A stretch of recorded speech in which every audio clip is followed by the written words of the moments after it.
ನ ಸೋಲಿಲ್ಲದ ಸರದಾರ ಅಂದ್ರೆ ಅದು ಚಾಲೆಂಜಿಂಗ್ ಸ್ಟಾರ್ ದರ್ಶನ್, ಅಭಿಮಾನಿಗಳ ಪ್ರೀತಿಯ ದಾಸ.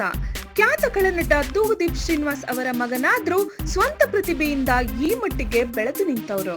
ತಮ್ಮ ವೃತ್ತಿ ಜೀವನದ 50ನೇ ಸಿನಿಮಾದ ಹತ್ತಿರ ತಲುಪಿರುವ ದರ್ಶನ್ ಅವರ ಬಹುನಿರೀಕ್ಷೆಯ ಚಕ್ರವರ್ತಿ ಸಿನಿಮಾ ತೆರೆಗೆ ಬರಲು ಸಜ್ಜಾಗಿದೆ.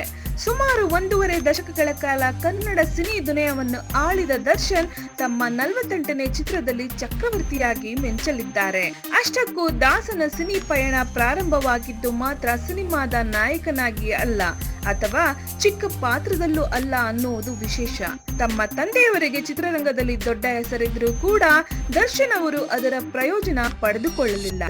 ಹಠ ಬಿಡದ ದರ್ಶನ್ ನೀನಾಸಂನಲ್ಲಿ ನಟನಾ ತರಬೇತಿ ಪಡೆದು ಚಿತ್ರರಂಗಕ್ಕೆ ಎಂಟ್ರಿ ಕೊಟ್ಟಿದ್ದು ಒಬ್ಬ ಸಾಮಾನ್ಯ ಲೈಟ್ ಮ್ಯಾನ್ ಆಗಿ. ನಿಜಕ್ಕೂ ಒಬ್ಬ ಲೈಟ್ ಮ್ಯಾನ್ ಈ ಮಟ್ಟಿನ ಶ್ರಮದಿಂದ ಚಕ್ರವರ್ತಿಯವರೆಗೆ ಬೆಳೆದು ನಿಲ್ಲಬಹುದು ಅನ್ನೋದಕ್ಕೆ ನಮ್ಮೆಲ್ಲರ ಪ್ರೀತಿಯ ದಾಸ ಅವರೇ ಸಾಕ್ಷಿ.